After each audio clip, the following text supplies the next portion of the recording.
Tax वालों की WDVs वगैरह निकाल लें ताकि पेज नंबर क्वेश्चन का 326 OCL uses straight line method which is charged from the date asset is available for use up to the date of disposal. Revaluation is accounted by using the net replacement value method. Tax deduction is allowed at 10% on reducing value method with full year deduction in the year of purchase while no deduction in the year of disposal. Applicable tax rate is 30%. Working number 2. अच्छा जी, अब मुझे आप ये बताएं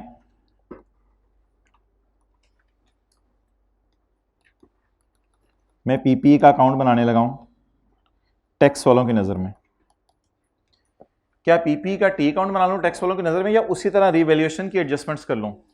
tax वाले revaluation को नहीं मानते, तो टैक्स वाले एसेट को किस पे रखेंगे? कॉस्ट पे। मुझे बताएं मैं ये टी अकाउंट कहां से शुरू करूं और ख़त्म कहां पे करूं? मैं अकाउंट बुक वैल्यू पे बना रहा हूं, मुझे कॉस्ट पे ना बनवाएं। ब्रॉड डाउन सारी बिल्डिंग्स कितने की खरीदी थी 1 जनवरी 2010 को?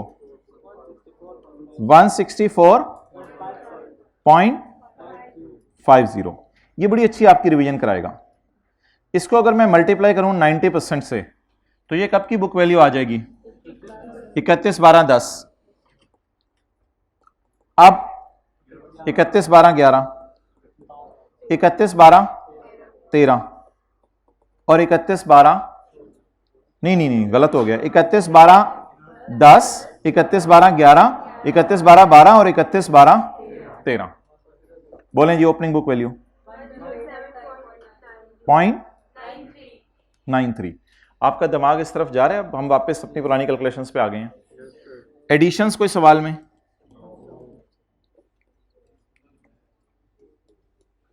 अब हमें क्या चाहिए? नहीं यार, डेप्रिसिएशन चार्ज कर दो ना। और डिस्पोजल, डेप्रिसिएशन किसकी वो इंशाल्लाह डिस्कशन करते हैं, डिस्पोजल किसकी वो भी डिस्कशन करते हैं। अब आप मुझे ये बता दें जो मेरा एसेट डिस्पोज हुआ है क्या मैं उसकी बुक वैल्यू ओपनिंग डायरेक्ट निकाल सकता हूं क्योंकि बेचने के साल में नो डेप्रिसिएशन? मैंने जो बेचा एसेट वो कितने का खरीदा था? 33 का इंटू 90% इंटू 90%। ये तो मुझे आपने गलत बुक वैल्यू निकलवा दी है। ये तो आपने मुझे 31/12/13 की बुक वैल्यू निकलवा दी है। No depreciation in the year of, बोलें 21.65 depreciation on opening excluding disposal, on disposal. चलें जी निकालें, यहां तक नोट करें और निकालें।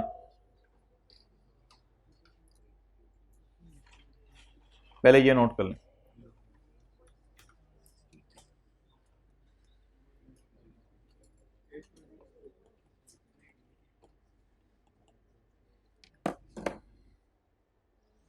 इस तरह का फॉर्मेट लंबा सा क्यों नहीं बनाया टैक्स वालों के लिए?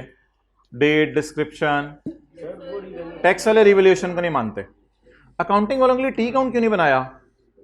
मुश्किल हो जाना था। वो रिवैल्यूएशन का फॉर्मेट यही हमें पता है। जरा अकाउंटिंग वालों के लिए टी अकाउंट बना लेते तो मसला होता।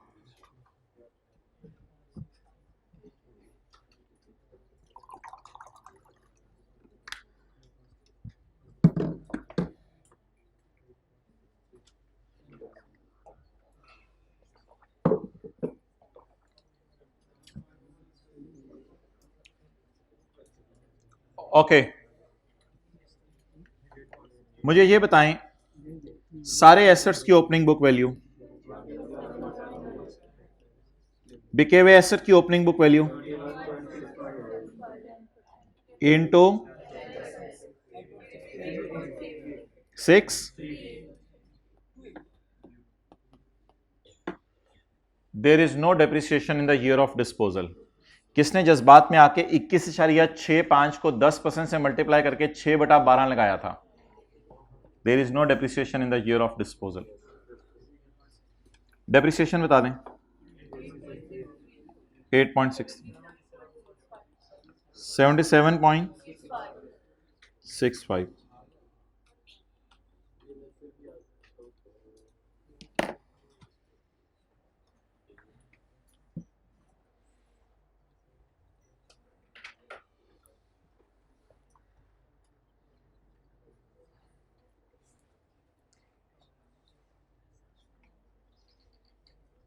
वो आपने दूसरी कैरेट ऑन डायरेक्ट निकाला है 164.5 में से आपने माइनस किया होगा 33।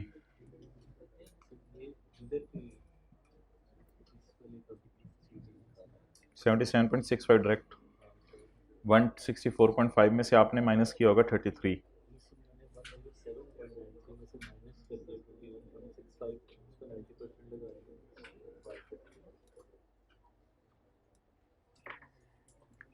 अच्छा ठीक।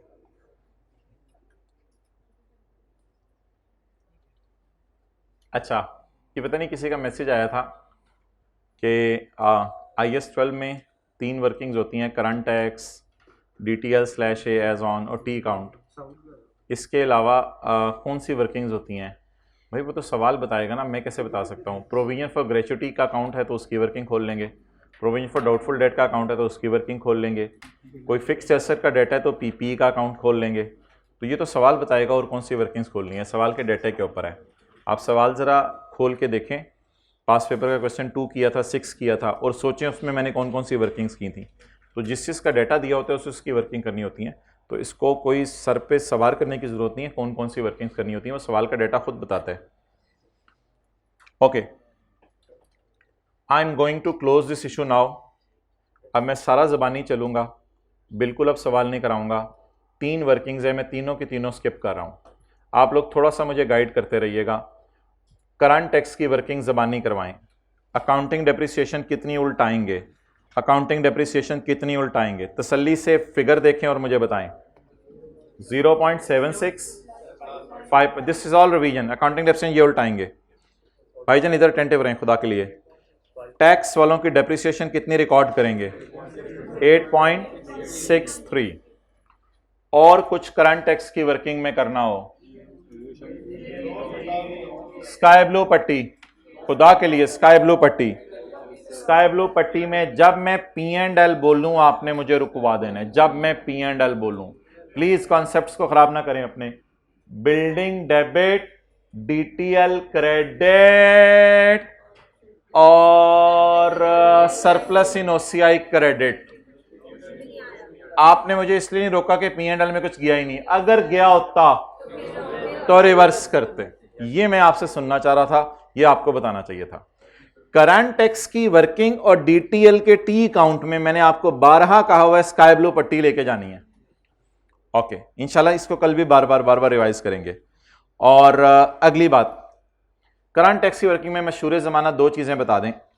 अकाउंटिंग वालों का गेन लॉस जो है वो कितना आया है? अकाउंटिंग वालों का गेन लॉस पता नहीं है वो एंट्री कहां की है हमने। अकाउंटिंग वालों का गेन लॉस 1.16। अकाउंटिंग वालों का गेन लॉस, ये अकाउंटिंग वालों का लॉस उल्टाएंगे। टैक्स वालों का गेन लॉस कैलकुलेटर के ऊपर आप हजरात ने मुझे बताना है। टैक्स वालों का गेन लॉस कैलकुलेटर के ऊपर, बल्कि जमानी कैलकुलेटर के बगैर। What is cash receive 30, what is disposal की बुक वैल्यू 21.65, 30 माइनस 21.65, ये क्या आ गया? टैक्स वालों का गेन। ये कौन सी वर्किंग हो गई? Current tax. ओके, ये मैं आपके सामने करंट टैक्स की वर्किंग ओपन कर रहा हूं।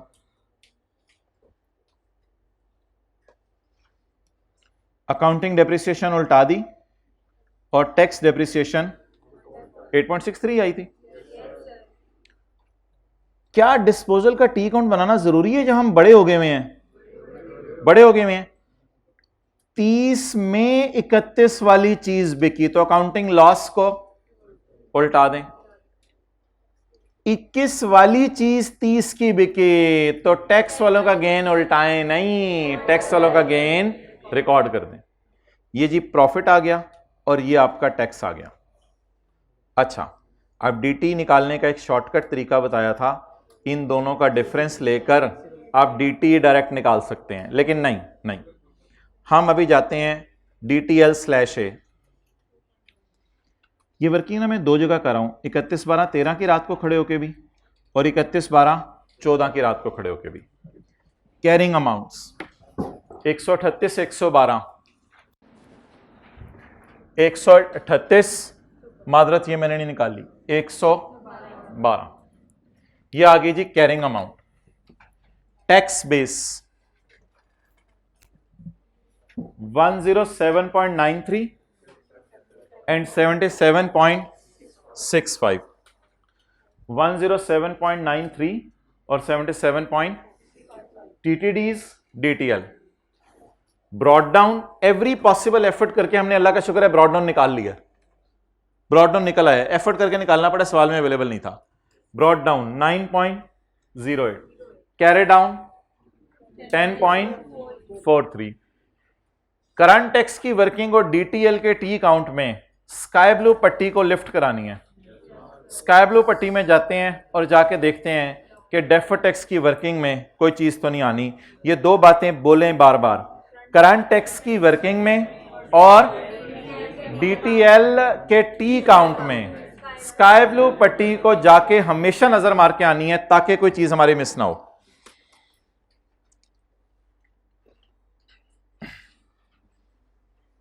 पट्टी, स्काई ब्लू पट्टी, बिल्डिंग डेबिट, जब मैंने DTL बोलना है आपने मुझे चुप करा देना है। Building debit DTL credit 3.53, hybrid वालों ने ऐसे नहीं किया, चुप नहीं कराया।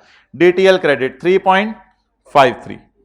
आप बताएं जी टी काउंट जो बनेगा मेरा, उसमें ये आ जाएगा 3.53, हम रेड मार्कर से लिखते थे, और ये स्काई ब्लू मार्कर से बैलेंसिंग आ जाएगा 2.18। अब इतनी क्लासें हो चुकी हैं कि हमें याद हो चुका हुआ है, इधर खर्चे आते हैं, इधर खर्चों की रिवर्सल आती है।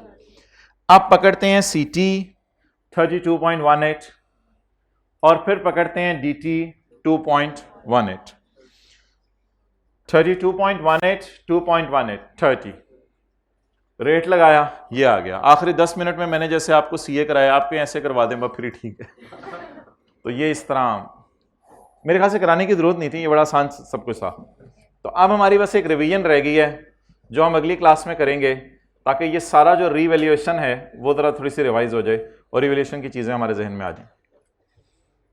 डेट्स ओवर, ओके जी मोहतरम। हाँ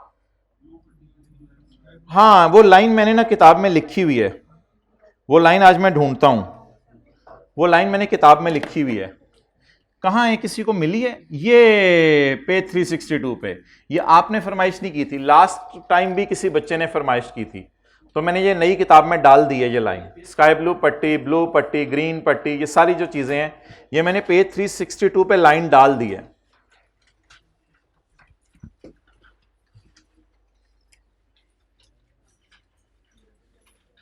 पेज 362 पर ये तो हमारी एक बेसिक अंडरस्टैंडिंग है। The row showing revaluation surplus, क्योंकि किताब के अंदर आपको पता है हम स्काई ब्लू पट्टी यूज नहीं कर सकते, तो मैंने इस स्काई ब्लू पट्टी का नाम किताब में क्या रखा है? The row showing revaluation surplus. ये स्काई ब्लू पट्टी है।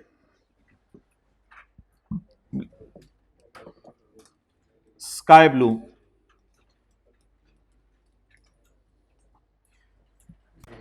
पॉइंट ए नहीं टिक करना, पॉइंट ए नहीं टिक करना, सॉरी हाँ, ए और बी टिक करना है, सी छोड़ने पर ए।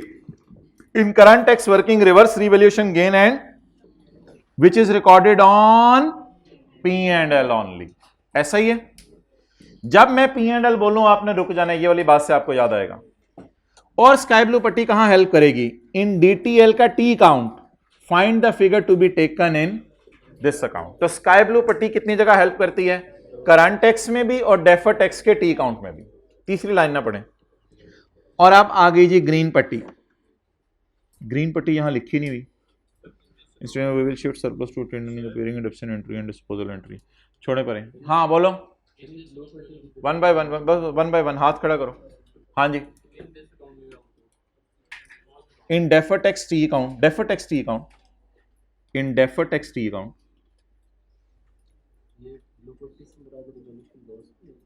हाँ ब्लू पट्टी से मेरा रिवैल्यूएशन लॉस भी है, क्योंकि यहां सरप्लस भी आ सकता है और यहां लॉस भी आ सकता है।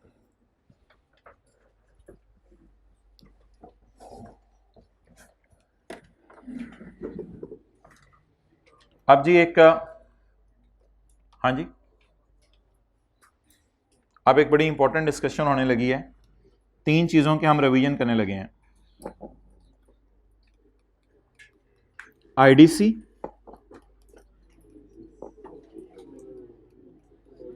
नहीं, लीज की रिवीजन नहीं होने लगी। आईडीसी लेसी के केस में, और एक minute, borrowing cost, interest,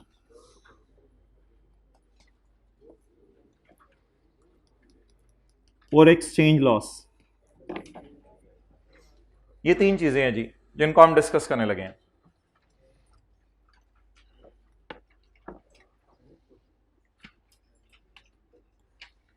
carrying amount, tax base, difference.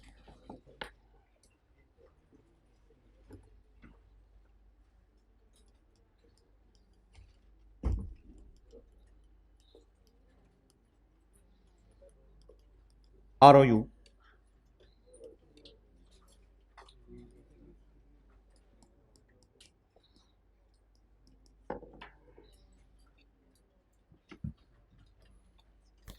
borrowing cost, carrying amount, tax base, difference। PP या work in progress, carrying amount, tax base और डिफरेंस। PP current tax. एक चीज पढ़ाई हुई है, दो चीजें आज पढ़ाऊंगा, लेकिन वो पुरानी के ऊपर ही लॉजिक बेस करती है। 102 रुपए और 100 रुपए, कहानी आप सारी मुझे याद करा दें ताकि फिर मैं इससे आगे चलूं। एक्सेलेंट, शू, well done. What is this 100 and what is this 102 and why there is a difference? थोड़ा सा मुझे टेंशन चाहिए जरा, अगर आप 5-7 मिनट टेंशन से दे दें तो बहुत सी बातें इधर खत्म हो जानी है। What is 100? टैक्स वालों ने 100 रुपए को कैपिटलाइज किया, अकाउंटिंग वालों ने कहा नहीं यार 102 को कैपिटलाइज कर लो। इसमें दो क्या है, मेरे ख्याल से बताने की जरूरत नहीं है। दो क्या है? बोरोइंग कॉस्ट है, दो इंटरेस्ट पड़ा हुआ है।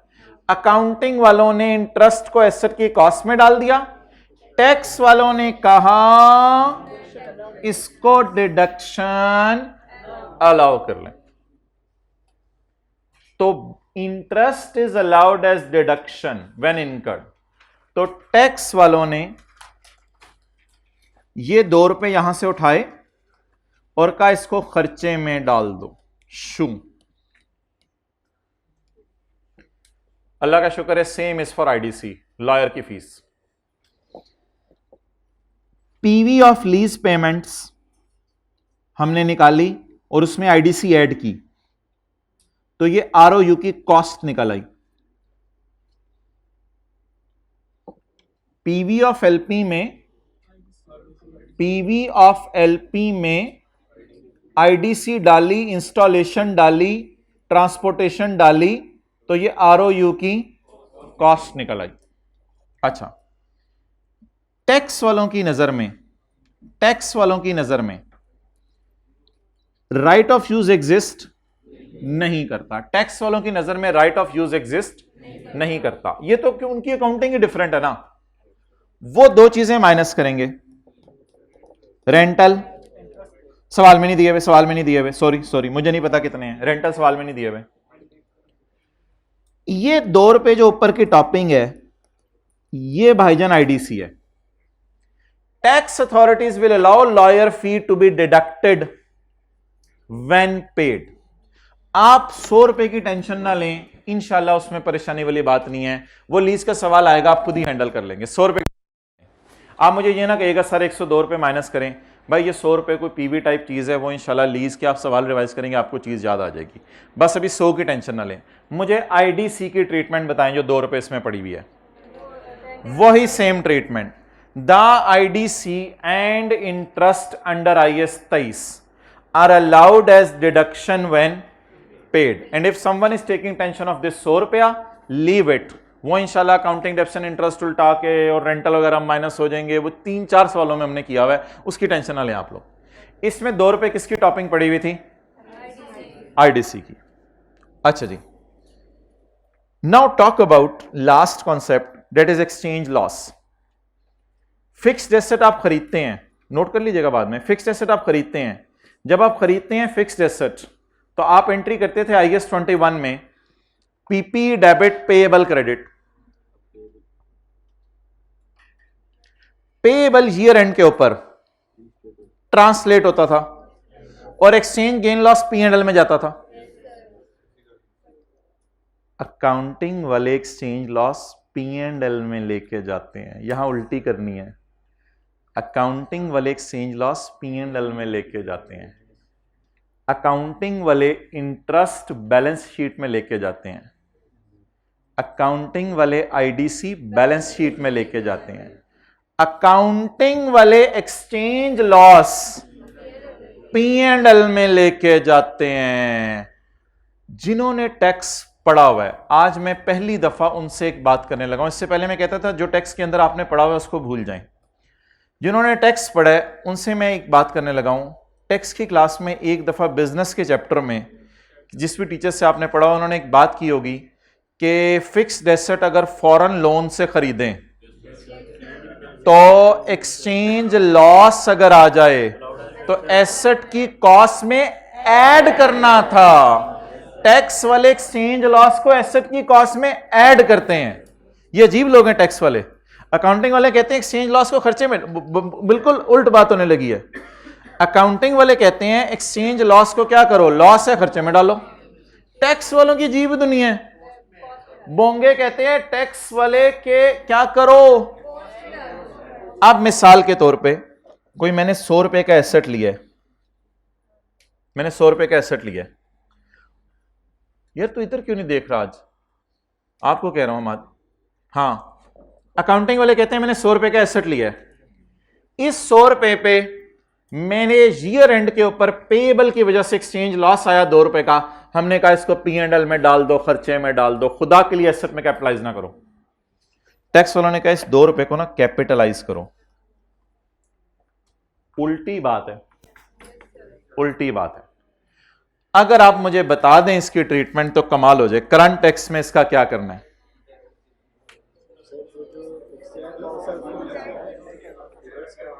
ओहो, इसकी टेंशन ना लें, इसको आप जब टैक्स वालों का डिडक्शन का रेट लगाएंगे ये इंशाल्लाह सेटल हो जाएगा, वो सब कुछ ये सेटल हो जाएगा, इसकी टेंशन ना लें।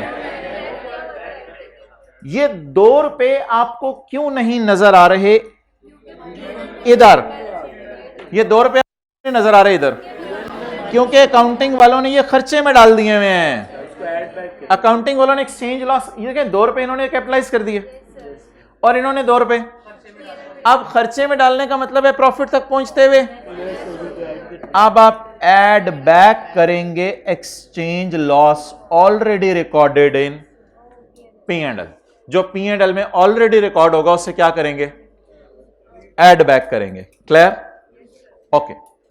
अब मुझे बता दें तसल्ली से, एक्सचेंज लॉसेस को IAS 21 में हम कहां डालते थे? P&L में। आज एक अजीब सी मैंने बात बताई, tax authorities capitalize the exchange loss, लेकिन ये टेम्परेरी डिफरेंस है। क्योंकि होगा क्या, ये लोग 102 को डेप्रिशिएट कर देंगे, हम 100 को डेप्रिशिएट करेंगे, लेकिन 2 को हमने खर्चे में डाल दिए। अब मुझे बता दें अकाउंटिंग वालों ने खर्चे तक पहुंचते हुए, सॉरी प्रॉफिट तक पहुंचते हुए 2 को किस में डाला? खर्चे में। इसको क्या कर दें? उल्टा दें। नोट करें,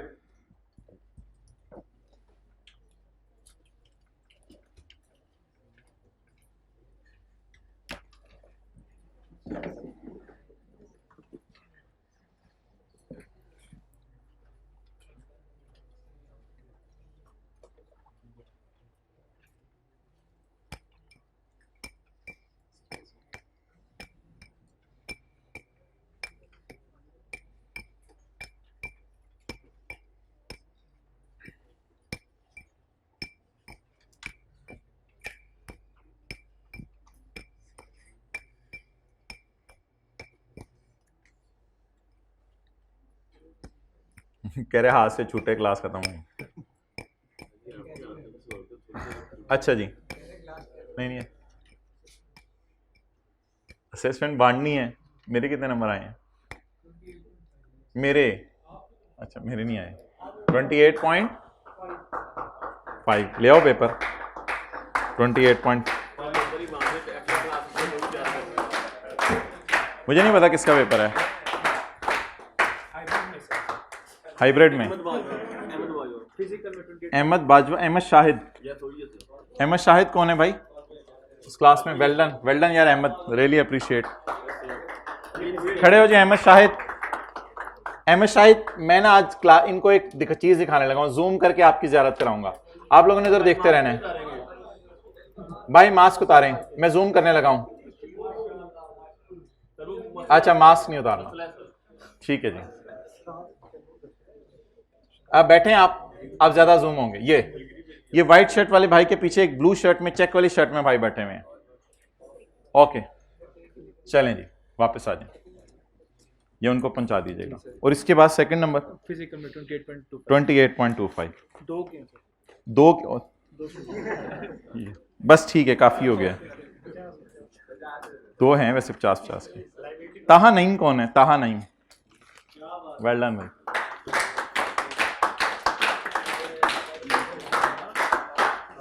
आजम, आजम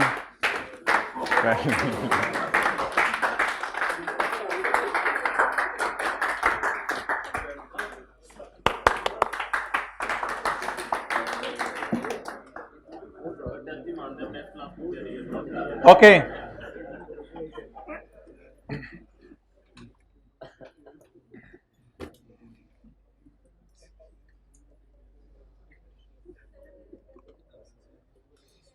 अच्छा आप लोग ये पार्टी एंजॉय करने लगे थे? मैं तो कहता था नोट कर रहे होंगे।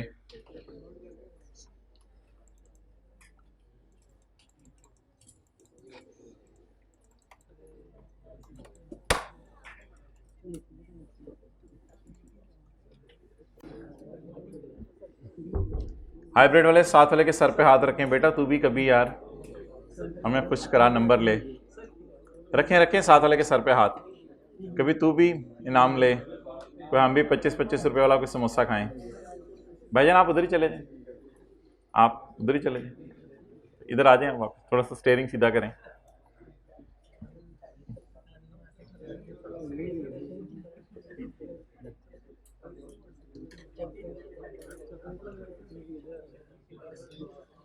भाईजान गल बढ़ गई है, टॉक इज इंक्रीजिंग, मत ही मार देती है अंग्रेजी में। एनआरवी लॉस, ओए होए होए होए रशीद, एनआरवी लॉस आ गया।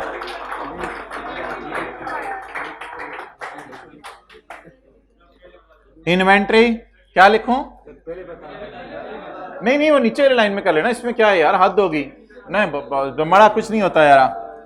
इन्वेंट्री अभी तो और पता नहीं क्या क्या वारिद होना है, अभी तो चीजें याद आ रही हैं। Inventory, carrying amount, tax base, difference.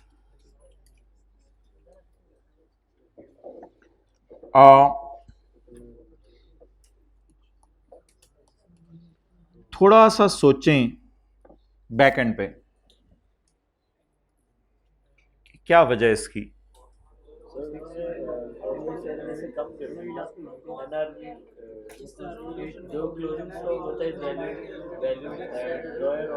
मेरे ख्याल से टैक्स वाले, वैसे तो जिन्होंने टैक्स पढ़ा हुआ उन्होंने अब क्लास के बाद आके बोलना कि टैक्स में भी अलाउ था कॉस्ट और एनआरवी में से लोअर पे रखना।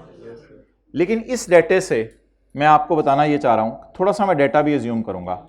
कॉस्ट है 102 और एनआरवी है 100, ये डेटा भी इसमें लिखना पड़ेगा। अब टैक्स वाले क्या चाह रहे हैं कि कॉस्ट पे पढ़ा रहे, अकाउंटिंग वाले क्या चाह रहे हैं? नहीं नहीं एनआरवी पे नहीं, लोअर पे। अकाउंटिंग वाले क्या चाह रहे हैं? लोअर पे पढ़ा रहे। और टैक्स वाले क्या चाह रहे हैं?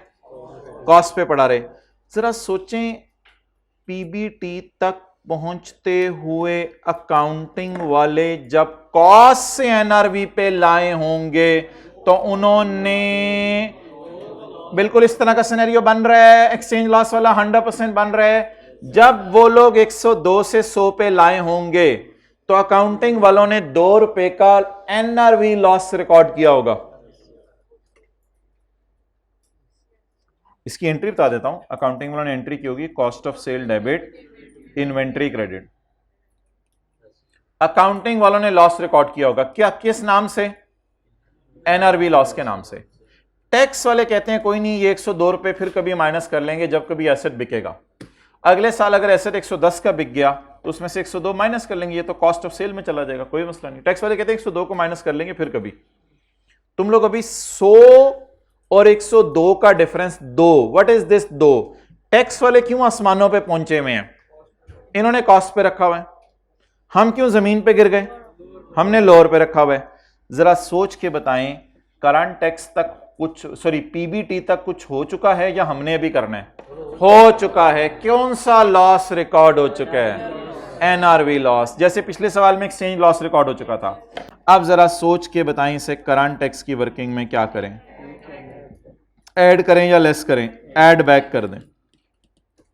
क्या? कितना? 2।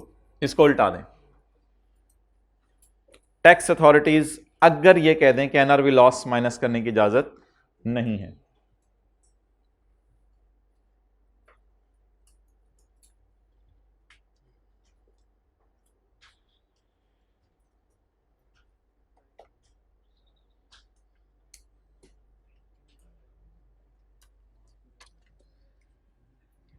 डेटा भी नोट करें। अब ऐसा किया करेंगे कि जब भी इस तरह का सवाल आए तो जहां तरह आके एक नजर मार लिया करेंगे।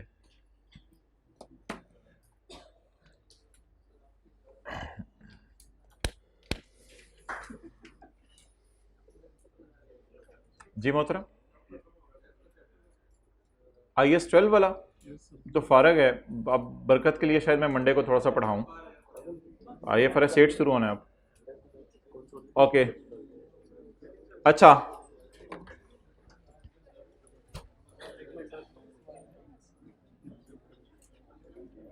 भाई ऐसा नहीं करना, चीज़ों को रट्टा नहीं मारना, दिमाग थोड़ा सा दें, दिमाग थोड़ा सा दें। और इसमें ना आप एक बात याद रखिएगा, अकाउंटिंग ग्रिप आपकी बड़ी मजबूत होनी चाहिए। अकाउंटिंग वाले क्या चाहते हैं? That should be very strong. चलें जी, आईडीसी किसी को याद हो लेसी क्या करता था? भाई निकाल दूंगा वो। आईडीसी लेसी क्या करता था? कैपिटलाइज करता था। टैक्स वाले कहते हैं यार इसे खर्चे में डाल लो। विजुअलाइज करें, एसेट में 102 पड़ा हुआ है, अकाउंटिंग वालों ने डाला हुआ है, इस 2 रुपए को उठा के कहां डाल दें? टैक्स वाले कहते हैं इसको खर्चे में डाल दें। It is like borrowing cost. Accounting के टीचर FR1 में एसेट की कॉस्ट में इंटरेस्ट डलवाते थे, टैक्स वाले कहते हैं एसेट की कॉस्ट में ना डालो, खर्चे के तौर पर माइनस कर लो। अकाउंटिंग के टीचर FR2 वाले एक्सचेंज लॉस को P&L में डलवाते थे, लेकिन टैक्स के टीचर एक्सचेंज लॉस को एसेट में डलवाते थे। अकाउंटिंग के टीचर एक्सचेंज लॉस को P&L में डलवाते थे और टैक्स के टीचर इसको किस में डलवाते थे? आप मुझे बता दें, क्या टैक्स वालों ने 2 रुपए कैपिटलाइज कर लिए एक्सचेंज लॉस के? अकाउंटिंग वालों ने कैपिटलाइज फिर क्या किए होंगे? एक्सचेंज लॉस P&L में आता था, खर्चे में डाले होंगे, उसे उल्टा दें। अच्छा, टैक्स वाले कहते हैं इन्वेंट्री को पड़ा रहने दो 102 पे, अकाउंटिंग वाले कहते हैं नहीं नहीं इसको एनआरवी पे ले आओ। तो अकाउंटिंग वालों ने फिर 2 रुपए का लॉस बुक किया होगा ना। अकाउंटिंग लॉस उल्टाने का किसी को तरीका आता है? अकाउंटिंग लॉस उल्टाने का ऐड। एक्सचेंज लॉस किसी को उल्टाने का तरीका था? Exchange loss add. बात को ना यहां क्लोज कर लें, कल पे डालने की जरूरत नहीं है। एक्सचेंज गेन मुझे लिखवा दें, एक्सचेंज गेन, तसल्ली से, कोई जल्दी नहीं। मुझे पता है आप लोगों ने करंट टैक्स में जाके बताना है अकाउंटिंग गेन को उल्टा दें, वो मुझे पता है आप लोगों को माशाल्लाह आता है।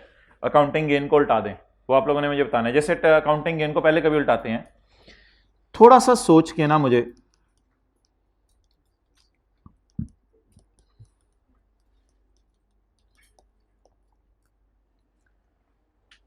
अकाउंटिंग वाले एक्सचेंज गेन को P&L में डालेंगे, क्या करेंगे? पीबीटी तक पहुंचते हुए ऐड करेंगे। इसका मतलब है अकाउंटिंग वाले एसेट को नहीं छेड़ेंगे, अकाउंटिंग वाले एसेट को नहीं छेड़ेंगे। एक्सचेंज गेन कहां डालेंगे? अदर इनकम में। एक्सचेंज गेन कहां डालेंगे? अदर इनकम में। टैक्स वाले कहेंगे कि यार एसेट आपने 100 रुपए का खरीदा, अगर आपको लॉस आता यार नहीं ना, किताब नहीं अंदर रखनी, कॉन्सेप्ट भी अंदर ही अंदर गायब हो जाना है। अकाउंटिंग वाले कहते हैं कि एक्सचेंज गेन को P&L में डाल दो, बारों बार बैलेंस शीट में ना लाओ। टैक्स वाले कहते हैं एसेट खरीदा आपने 100 का, ये तो आपका बेचारा बड़ा खर्चा हो गया यार, बड़ा खर्चा हो गया, आपको एक खुशी मिली है 2 रुपए की एक्सचेंज गेन, जमा या टैक्स वालों ने इसको शो कर दिया 98 पर। अक्ल के घोड़े दौड़ाकर जरा सोचें 98 मैंने क्यों लिखा है, जल्दी बताएं। टैक्स वालों ने क्या कहा? भाईजान एसेट और लॉस दोनों डेबिट नेचर के हैं, इसलिए टैक्स वाले लॉस को एसेट की कॉस्ट में डालते थे। आपने एसेट खरीदा 100 रुपए का, टैक्स वालों ने कहा नहीं नहीं नहीं नहीं, आपको 2 की खुशी भी मिली है। आपने कहा हाँ हमने तो वो इनकम में डाल दी है। आपने कहा हाँ, आपने कहा हाँ। 100 रुपए का एसेट खरीदा, इसके बाद आपको 2 रुपए की खुशी मिली, खरीदने के बाद 2 रुपए की खुशी मिली। हाँ हमने P&L में डाल दी, हाँ हमने P&L में डाल दी। टैक्स वालों ने कहा तुमने कितने का एसेट खरीदा रे? हमने 100 रुपए का खरीदा, खुशी कितने की मिली? तुम्हें तो 98 का पड़ा रे। हाँ 100 रुपए का एसेट खरीदा, कितने की खुशी मिली? 2 की। सोचें सोचें सोचें, दिमाग है तो लड़ाएं। कितने का एसेट खरीदा? 100 रुपए का। सप्लायर को कितने पैसे दिए? 100 रुपए 100 रुपए 100 रुपए 100 रुपए। फिर एक करेंसी की वजह से 2 रुपए की खुशी आ गई। इन्होंने कहा यार पड़ा कितने का? पड़ा 98 का। तो इन्होंने कहा लॉस होता तो ये डालते, लॉस होता तो ये डालते एसेट की कॉस्ट में, गेन है तो इन्होंने लेस कर दिया, गेन है तो इन्होंने लेस कर दिया। चलें ये तो डिस्कशन अलग हो गई। अब सादा सी बात बता दें, अकाउंटिंग वालों ने 2 रुपए P&L में डाले हुए हैं, नहीं डाले हुए? अकाउंटिंग गेन किसी को उल्टाना अगर आता है तो वो साइड पे आके क्लास के बाद मुझे बता दे अकाउंटिंग गेन कैसे उल्टाते हैं। एक्सचेंज गेन क्या करते हैं? लेस करते हैं। अब ये हमने बना के रख ली हैं चीजें, इनको ना इंशाल्लाह अगली क्लासों में अब अप्लाई करना शुरू करेंगे जगह जगह। ये चीजें अभी बना के रख ली हैं, इनका अब ज्यादा आपने खिचड़ी नहीं बनानी, जाके बना के रख लें, इनको अप्लाई करना शुरू करेंगे इंशाल्लाह। क्लास शुरू होगी 3:30 बजे, या सर आसिफ जब MFA की क्लास छोड़ें, विच एवर इज लेटर, जो बाद में हो। इसका मतलब क्या है? अगर 3:25 पे छोड़ दें और 3:30 बजे जो है वो हमने टाइम फिक्स किया है, तो लेटर इज 3:30। लेटर का भी समझाना पड़ता है। और अगर 3:30 हमारा टाइम है और वो छोड़ें 3:31 पे खुदा ना खास्ता, तो फिर लेटर इज 3:32, 1 मिनट नीचे आने के लिए छलांग मारेंगे तो 31। वैसे प्रैक्टिकली स्पीकिंग बताऊं 3:40 ही जहन में रखें, 3:40 से पहले इंशाल्लाह मैं नहीं पढ़ाऊंगा। IAS 12 करेंगे, हाँ रिवैल्यूएशन वगैरह और ये सारा YouTube पे अपलोड है इसी क्लास में इंशाल्लाह। मंडे को टेस्ट में जो आज दूसरी क्लास तक IAS 12 में पढ़ लेंगे वो आएगा। भाई ऐसा ना कीजिएगा YouTube पे लेक्चर लें, उसमें एडवर्टाइजमेंट्स आती हैं, फिर बंदा डी ट्रैक हो जाता है। छोटी सी जिंदगी है, डी ट्रैक होने का क्या फायदा। ट्रैक पे रहें, छोटी छोटी कुर्बानियां आप देंगे, अगली क्लास में होमवर्क भी बता दिया जाएगा। यार हाइब्रिड के टेस्ट बांटने हैं अगली क्लास में जी, जाते रहें भाई। एमन रिजवान किधर है? 23 number. Syeda 20 marks. Mariam Asad 19 marks. End पे पहुंचा दें। Sana Hameed 18.5 marks. Nagina 17.5 marks. Samar 16. Ayesha 15.5 marks. Bushra 12.75। Bushra Shafiq 11.75। Sana 7.75। Nimra 7। और ये फातिमा पता नहीं, तोकीर फातिमा। भाई ये तो मुझे हाइब्रिड के लग रहे हैं। बॉयज़ के फिजिकल के किधर हैं? ये मोबाइल ले लो। हाँ हाँ हाँ, रिकॉर्डिंग ऑफ